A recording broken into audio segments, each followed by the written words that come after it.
Hello, hello. I'm Chandra Stevens Albright from True Colors Theater Company. And I'm super excited today to be talking to Matt Westmoreland, who is running for City Council at large post 2.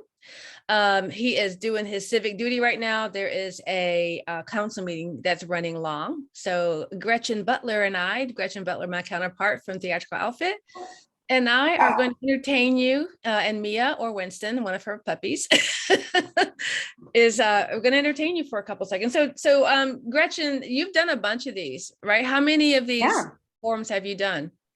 Let's see, this is number 5 for me. And if you include that I watched the mayoral forum, that would be number 6. Wow. And are you seeing any common themes?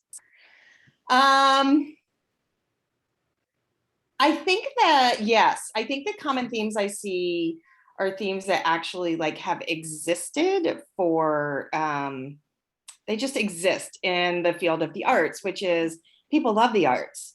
People want to support the arts, and trying to decide how to best do that, how to support organizations, how to support artists within, and I'm just going to go there and say this, within a capitalist society with a finite number of financial resources, I think is a challenge. I mean, I've heard some great ideas and plans for public art and for like really getting money to like trickle down to some people and things like that. And, you know, I think it's the kind of thing, I love hearing it from the candidates. And I hope that the fire and passion that they have when they're in these forums is something that when they get elected, like they will be able to hold on to and get into the council meeting. Because we've all been in those moments, right? There's a big idea that we love and we're passionate about. And then you get into like the day-to-day and you're like, oh, right, but then I got to do like these 10 other things. Exactly. So let's move it to the second burner. Let's move it to the side burner. Let's kind of move it off. Yeah. Right. Yeah. Right. Definitely. I went to a mayoral forum at the gathering spot that was Leadership Atlanta. And because it wasn't specific to like green space or public safety or education, et cetera, it wasn't focused on any one thing. And I noticed that arts didn't come up. Just didn't come. It was very, very focused on public safety and a little bit on housing, but it was interesting. Like I went to that one specifically because I figured it would just be broader, and it came back down to public safety. It came down to Buckhead City. Well, there you go. And it's interesting if we look at like Atlanta in comparison to other cities our size. So the city of Atlanta, and I learned this actually at a campaign event for one of the city council candidates. The city of Atlanta has a budget of roughly $700 million. Like that is the city's budget. And of that budget, depending on how you slice it, $2 to $3 million is devoted to arts and culture. Whereas in other cities, the same size with that same kind of budget, you're looking more in your like $15 million range. And so I think it shows something that has been challenging in Atlanta for a long time is for some reason this, like it's no one person, like there's something in the DNA of our city. Oh, it's a thing. It's a real thing. And I know why. We lost our arts community when the plane crashed in Orly. I mean, all those people and those families who were advocating for the arts, who were the impetus of the Woodruff Arts Center, the High, Mrs. High, that family, they died. Yeah. And with them, I believe, died that impetus to really create that kind of arts funding. So we're having to start over in a sense. And to some extent, it helps that we have so many transplants coming into Atlanta. And I say transplants, I don't mean it in a bad way, but we have so many people moving into Atlanta from other cities that invest more in the arts. And frankly, other states that invest more in the arts, because Georgia, if it's not 49th or 48th, it's 50. I mean, it's not any higher than that in terms of per capita investment in the arts. And so people who come in and have that passion can see, oh my God, I can actually make a difference here because I'm starting from a very low bar. Don't you think that, I agree with everything you just said, but I think we were already behind when the Orly plane crash happened. That's probably not up there. I think that in terms of like the Woodruff Arts Center didn't exist at that Right, moment in time, right? right. And like, I think a lot of cities this size had already made that investment in a major arts center in their city, which then starts to like breed. Oh yeah. Uh, I mean, Atlanta's young. I mean, yeah, Atlanta burnt up. Remember, I mean, the infrastructure is relative, well, it's crummy, but it's relatively new compared to old cities like Philly and Boston and Chicago. And I mean, I mean, you get on the West Coast, things are a little bit newer, but we're relatively young and we're in the South. yeah. I just don't know that we had the same kind of wealth and scions that we had in the North that were investing in this kind of thing. And I'm making some stuff up now because I haven't studied the history of Mhm. broadly about how arts communities developed in other cities. I just know about those, those two things, that our arts patrons and those who were really pushing for Atlanta to become an arts city were, tragically killed, and the city kind of burnt up and start over Mhm. again. So Mhm. I'd like to, I have to think those two things have something to do with us being behind the trend. Yeah. No, I think you're absolutely right. For anyone who's just tuning in, I'm Gretchen Butler. This is my friend and colleague, Chandra Stevens Albright. We are waiting for one of the at-large candidates, post 2 at-large, Matt Westmoreland.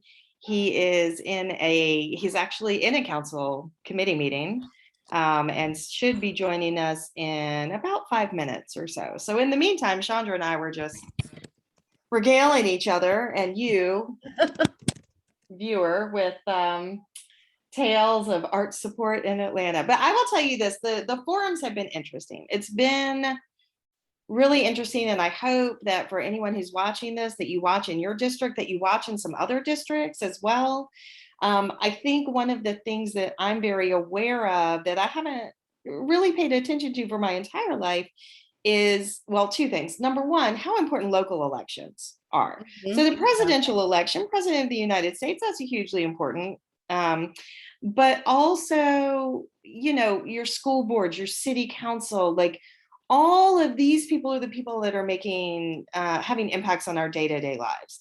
And I Yep. think that that's important. And then those people also advocate up, like they serve us and they advocate up and up the chain. So that's one thing. And then the other thing is how important it is, like, if we want to see change in support for the arts in Atlanta, and we want that to happen at city council, we need to be looking at candidates across the board.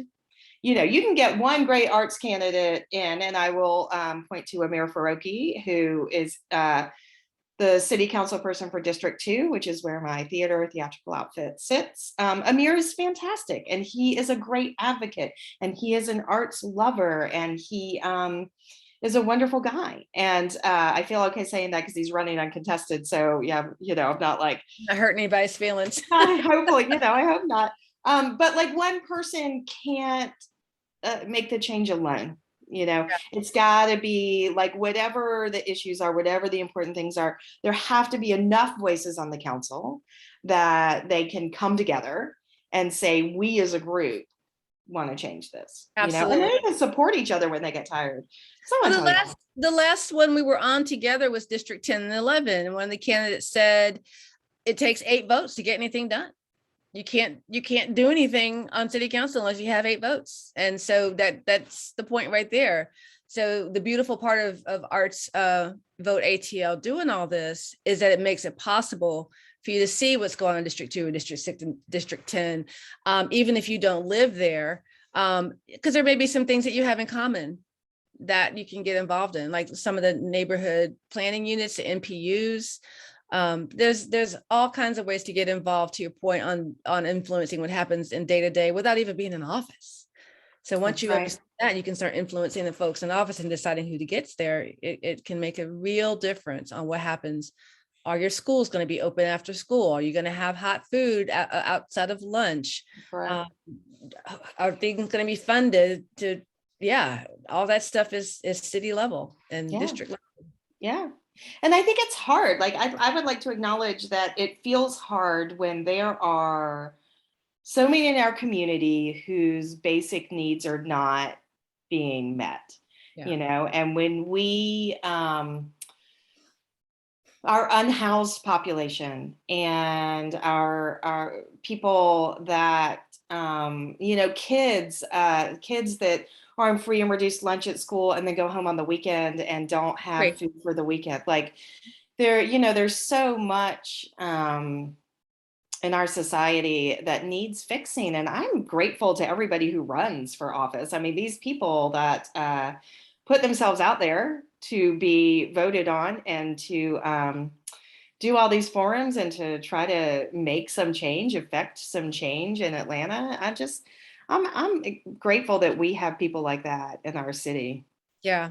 And everyone I've heard speak and everyone I've talked to has some core of passion in them. It's not one of those situations where it's like, I'm doing this only to get to point B. So it's like, I'm not doing this as a stepping stone. It's like, I really need to prove myself here, in order to make my mark. So that is very Yeah, encouraging. I think you're right. And I've seen that with a lot of the candidates. Like I feel like I hear a lot of them say, I'm doing this for my neighborhood. I'm doing this for, not that they're only going to serve there, but because they're connected to their community, Right. and they see something, an opportunity to contribute to the betterment of their community. And I just think that's fantastic. Yeah. There's not a lot of swooping in and I'm referring very thinly veiled, reference to what's going on up north of us right now, but sweeping in from out of town and saying, oh, this needs to happen. And we just tear this whole thing apart. It doesn't work. Right. That's not at all, in this city council race is, again, based on what I've seen, it's like, I really honestly care about what's going on with the people in this area. I have roots. I'm trying to figure it out. And I want y'all to work with me. So the fact that they're showing up on these forums, because you said there's a lot of big issues out there. I mean, I had planned to ask, Matt, I'm sorry, I'm having spacing out. Matt, I'm like, Matt, about some of those things and how you prioritize those when you have so many big things going on. Yeah. So, Yeah. I mean, that's a valid question. mhm, What mhm. about you, Chandra? Would you ever run for office? Nope. You want to think about that? Shortest conversation ever. No, thank you. I respect it's, if you ask me, hey, Chandra, would you ever act? I'm like, nope.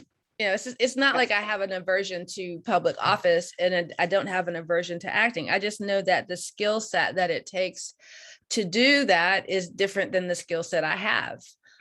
There's a level of tact and diplomacy and patience that is required to run for not only the whole public office, but run for public office. The tact and diplomacy and patience that you have to be a successful candidate, and then to succeed in a role where you're voted in, those are not my number one qualities. And I would challenge any managing director out there in theater who has tact high on their list.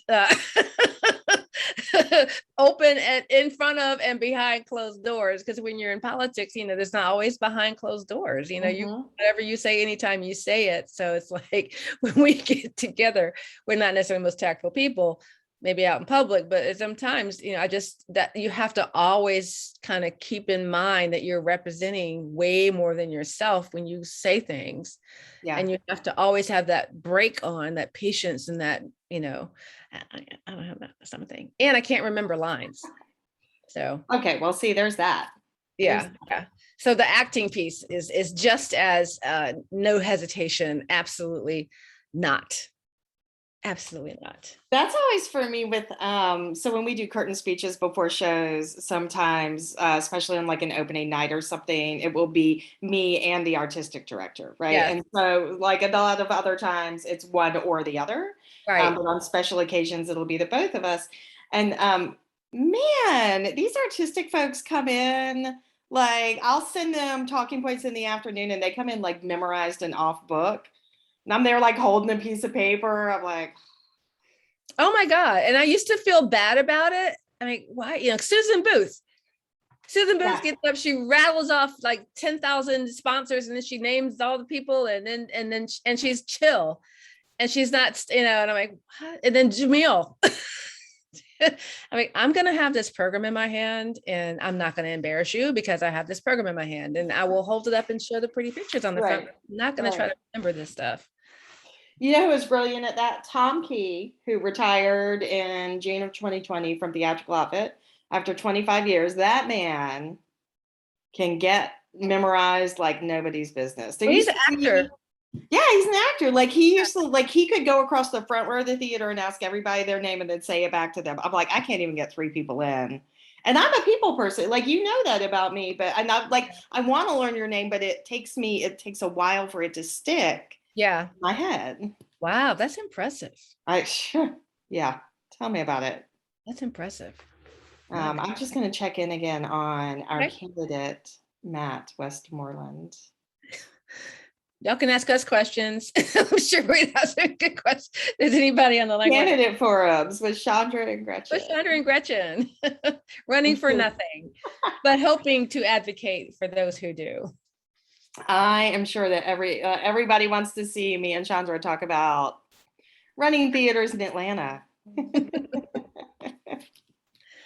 Well, the thing is, I mean, we're theater people, but you know, arts is Live Nation and Tabernacle and the stuff. Sometimes people look at arts as kind of this kind of arty farty thing over here, and it's arts and museums and the symphony and those things. And yes, and it is concerts and gatherings and outdoor festivals. That's arts. There's a green space component of that, but a lot of the content on those spaces or in those spaces is arts. So this is not a narrow conversation we're having here.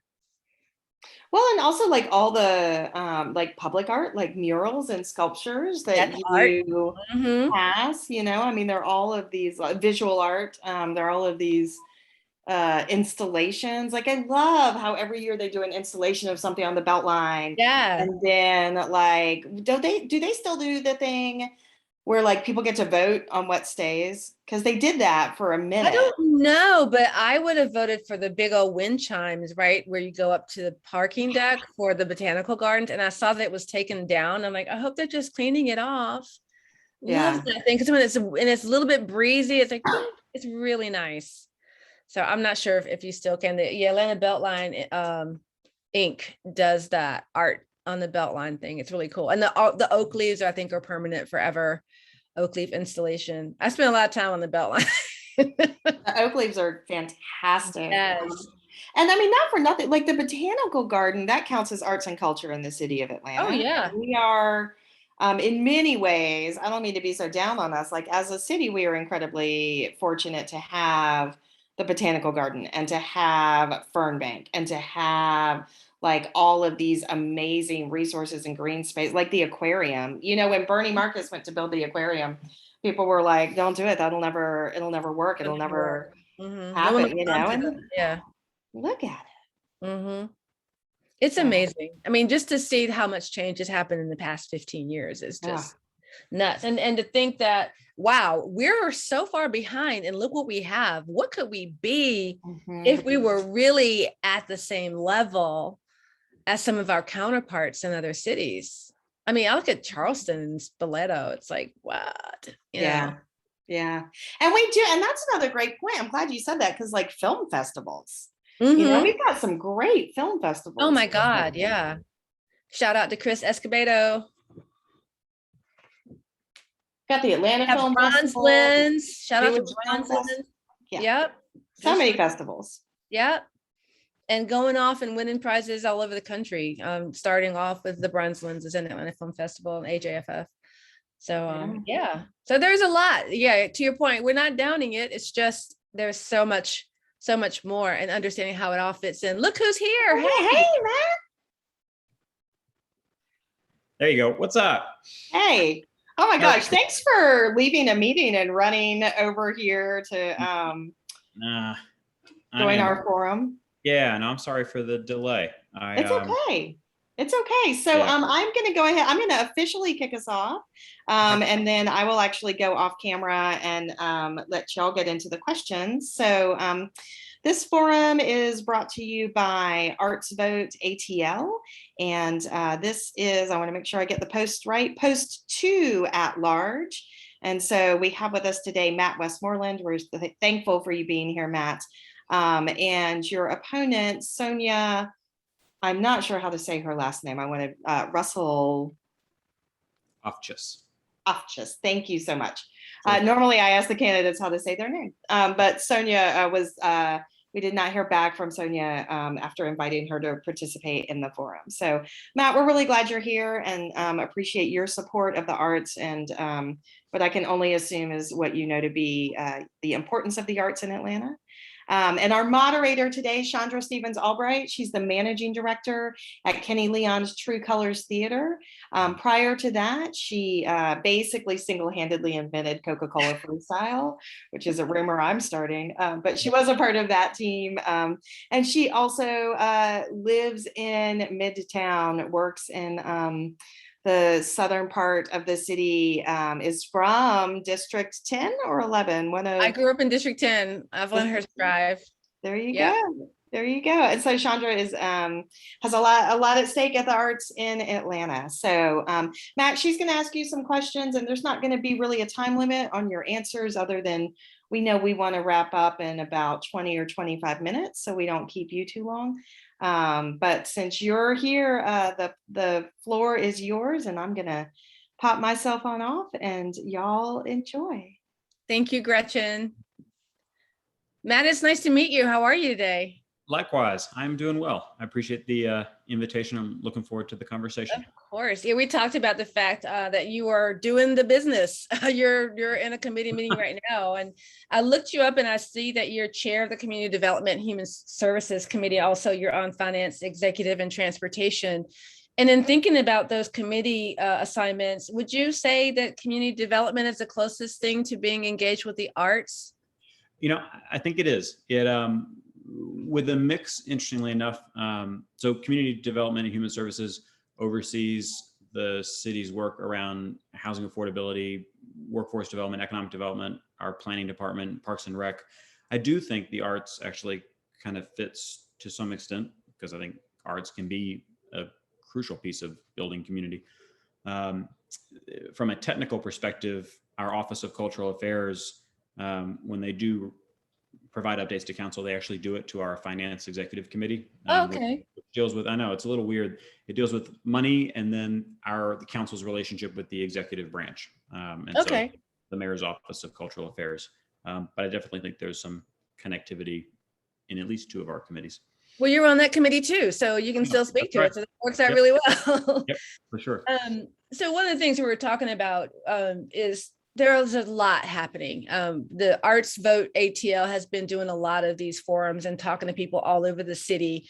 And we've all gone to other forums, and, you know, there's housing and income inequality and workforce development and hunger. Yeah. And so how do you think about arts? I don't want to say priority inside of all that, but how does arts kind of play in all of those public safety? Oh my God, how could I forget public safety? You know, how does arts sort of support those, or just kind of not have anything? You know, what do you see arts doing there? Yeah. Well, so quick kind of 30 or 45-second background on me. I grew up here in Atlanta, came up through Atlanta public schools, and then came home after college and taught history at Carver High School for 4 years. And then I served a stint on the Atlanta School Board. So from a personal perspective, you know, I grew up active in the arts world at my church. I go to Peachtree Road United Methodist. And so I sang all through growing up. I sang in Harmony, which was Atlanta's International Youth Chorus. Back in the day, I play a couple of musical instruments myself.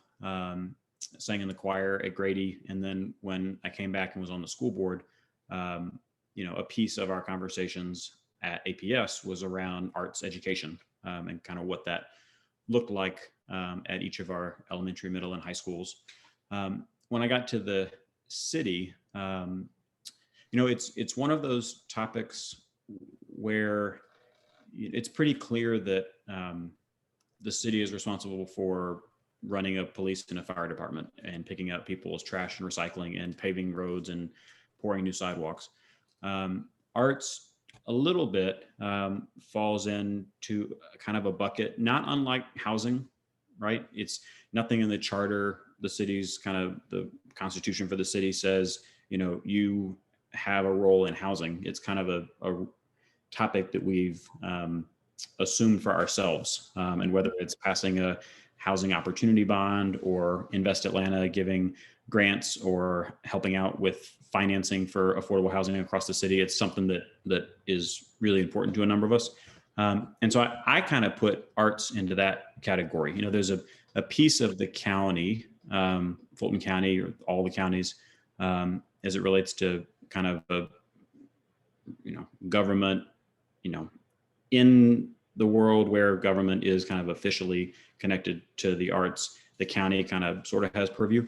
But I think, like a couple of other different topics, that the city has to be a part of that conversation and has to lead that conversation. And frankly, part of why I was really excited about this conversation was that, there are a couple, as I think back to the last 4 or 5 years, there was a conversation a few years ago around the city having a dedicated funding stream, the talk about that last tenth of a penny. Yeah. After we did the Montmartre expansion and T-Splost there was a tenth of a penny that would generate, somewhere between 10 and $14 million a year. And we haven't gone back for it yet. I think we should and could. I think we need to establish a local reoccurring funding stream for the arts. What that looks like can be a part of a conversation.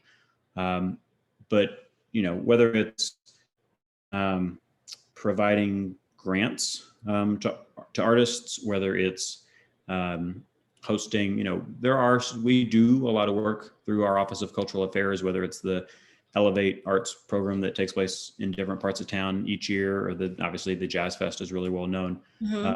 But it's a topic that I think around which I think we could do a lot more. And I'm excited about today and conversations in the future, talking to people who frankly know better than I do, the different ways that the city could be helpful. You mentioned the Office of Cultural Affairs, and Camille's all of our hero. We love Camille Love, but there's a lot of other sort of arts adjacent or arts related organizations out there. You think about the Office of Film and Television, and then the Department of City Planning, and there's just a lot of different organizations that touch how cultural policy how cultural activities get done. How do you see yourself playing a role in sort of formulating a policy around, if we do get that money allocated, how do you see your role in kind of formulating a policy that unites all those sort of disparate organizations? Your question made me think it's not unlike, it's a little different, but bear with me, in terms of structure and organization. We created a Department of Transportation year before last, I think, because we had an Office of Transportation in the Public Works Department, and then we had Renew Atlanta and T-Splost, which was kind of its own thing, flying in the middle of the air. And then we had the Office of Planning Design, something related to transportation design in the Planning Department. And it was like, these siloed, separated things need to be under a central home where everything can work together, and different offices and teams can collaborate, as opposed to having to go across departments. And so your question kind of makes me wonder, should we spend some time, if I have the opportunity to come back to council in January for a second term, what is I remember reading some of y'all's material about how the last cultural plan for the city really dates back to 2006. So 15 years seems like we're well overdue for kind of doing an analysis of kind of what the city is doing in different places, taking a look at what other cities are doing, either across the state or across the country. That's a really cool best practice that we might want to emulate or replicate, and then kind of laying out a plan for how to get there. I think that'd be a really cool thing for us to undertake in the new year. Yeah. I like the thought of, using a similar structure that has worked in the past to bring disparate organizations together and reapplying that in a new way. And you mentioned looking at other best practices. So we were talking about the fact that our state is very bad in terms of per capita investment in the arts. And so given where we are in Atlanta, we're better, but we're kind of in a wasteland. So do you have any thoughts about how you'd go about looking for those best practices? I know that is it the link trip that goes out to different cities Different and cities. It is. Yeah, the link trip this year is to Chicago. I haven't been on one before, but it would be interesting to as it relates to link to hear from people who go on this trip at the end of the month, in terms of how, if arts is a part of their conversation. But you raise a good point about setting up that's actually a really good idea.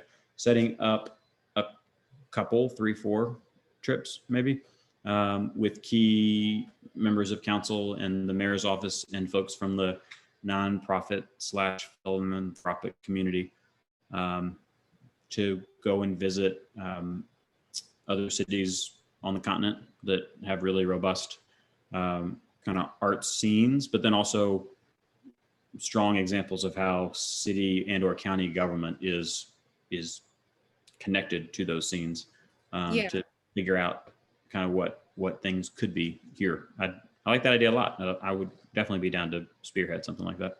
Cool. Yeah, Jamil went on a link trip. Jamil Jude is our artistic director at True Colors Theater Company, and right when he started as artistic director, he went on a link trip to Pittsburgh. And so it wasn't specifically for the arts, but it was great to have that voice in the room, but having it more focused on the arts would be super cool. So one of the things that we've all benefited from in the arts community is federal funding. I mean, I think it's safe to say that without the PPP loans and the other kind of disaster loans that we as organizations received, we wouldn't be here. Mm-hmm. But that being said, there's a lot of people that work in our industry that are gig workers. I mean, artists and actors and crew people and so forth. So can you talk about policies that affect their needs? I mean, they may not be art specific, but people that are in that kind of work from job to job, and how you might do things to help make sure those folks get the support they need? Yeah. We, in the immediate, the first thought that comes to my mind is back in 2020, when we got CARES Act funding, we allocated $20 million small businesses. And part of the feedback we got when the American Rescue Plan money was coming down the pike was, you need to broaden that to include nonprofits and arts organizations, which we did with the subsequent $20 million that we set aside. One of the other conversations that I had during that process, and dollars started to get a little tight as we were also trying to plug holes with our regular budget, kind of keeping the lights on of city government. But one of the groups that reached out was live entertainment venues, and how the city might be able to use some of the federal dollars that we received to help, literally institutions that closed their doors on March 11th, 2020, and still haven't reopened. Yeah. And will be the last to kind of get back to any sense of normalcy. So I think, we've been real fortunate with the kind of emergency federal dollars we've received, but your question is a little broader than that. And it's interesting, kind of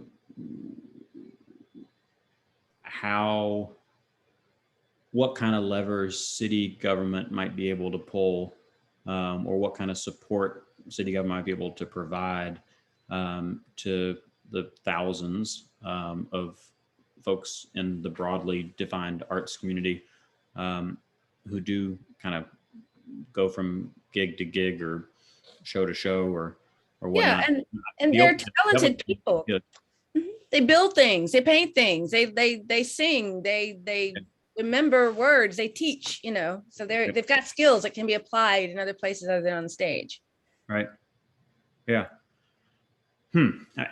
Honestly, that's an area where if you or anybody else ever had any ideas about ways that City Hall could be helpful, I'd love to hear what those are and then try and figure out how to make them happen. Because sometimes it's not even necessarily just literal dollars going somewhere. There are other ways that I think the city can help support or showcase, and would love to think and talk more about what that might look like. Yeah, it's one of the questions that went out in advance is about, the attempts to address comprehensive strategic arts and culture planning.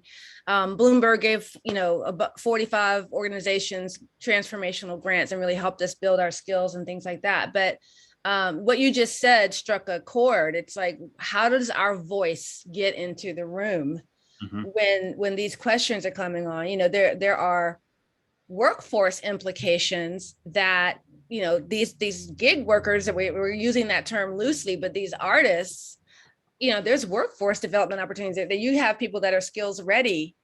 So what are some of your thoughts? I mean, you're in the post, you're back in January, you won. Right. How do you bring our voices into the room? Yeah. So on the workforce side, and that is a topic. I used to be a teacher at Carver, and so part of why I ran for council or school board and then council was seeing a lot of young folks in Atlanta public schools who, some of whom were going to walk across the graduation stage and go to college, and then some of whom were not going to go to college, and making sure that as they walked across the graduation stage, they were walking somewhere. Our workforce development agency in Atlanta has been troubled for a long time, like 8, 12, 16 years. You can go back and read articles describing the challenges that the Atlanta Workforce Development Agency, or now it's called Workforce Atlanta. And I, when I think about that organization, arts doesn't pop into my mind, but maybe it should, frankly. And then second is that how can people be at the table and a part of the conversation? Is we have to, it's actually not that hard. The first step is just to convene the conversation and set the table and invite the participants. Like, I don't know, going back to what we discussed earlier, if it really has been 15 years since anybody at City Hall got, X number of people together and sat down for an extended conversation, then we're definitely overdue for that. And I listened to part of the mayoral forum that y'all hosted last week or week before last, and it sounds like there's a lot of interest among the leading mayoral contenders to kind of reignite this conversation too. So I think there's a lot of interest among folks who either are or are trying to be elected or elected again. Really, it's just sitting down and jotting down who we need to invite to the table and make sure we invite everyone who, or at least extend an invitation to everyone, and then make sure that invitation is getting to the far reaches of a really diverse and eclectic and awesome arts scene in Atlanta. We can do that. Well, I just want to thank you so much for your time today. And I know you're busy because you're just bouncing in from meeting to this, but I would like to give you an opportunity to leave the folks who are either here on the webinar or will be listening to the webinar with your thoughts about how you would support the arts in your position at Post 2 at large. Sure. Well, thank you for the conversation, and to everyone who's either listening now or may in the future. Couple things. One, my email address is matt@mattwestmoreland.com. My cell phone number is 404-408-0980. So don't, like a good millennial, I sleep with my phone. So don't ever hesitate to reach out if there's anything I can ever do to help from City Hall. And I think I will take kind of as my next step from this conversation, circling back to you all and the folks who helped organize this series of conversations. And I think it probably does make sense. Part of me always wants to go with an idea, but I think it may make sense to, in January, once we have an idea of who's going to be at each seat for the next 4 years, to kick off a conversation that kind of updates. We can come up with a more exciting phrase than cultural plan, but the kind of the next phase of what that could look like for the city. And I'd love to be a part of that and help lead it, and introduce whatever legislation can give it the kind of authority that it needs. And in the interim, please don't ever hesitate to reach out, but I'm going to reach out to y'all so that we can get the planning pieces in place so that we can hit the ground running come 2022. Thank you. You heard it here. We have it on tape. Yeah, we do. Let's do it. Thank you. Thank you so much, Matt. Thank you again. Chandra, thank you for being a fantastic moderator again. So happy that both of you could join us today. So, and on behalf of everyone at Arts Vote ATL, make a plan, get out and vote. Early voting has started. And if you listened to Chandra and I and all of the banter in the beginning, you know that local elections, y'all vote in your local elections, do the research on your candidates, and let's get a strong city council for all of Atlanta. Thank Amen. you.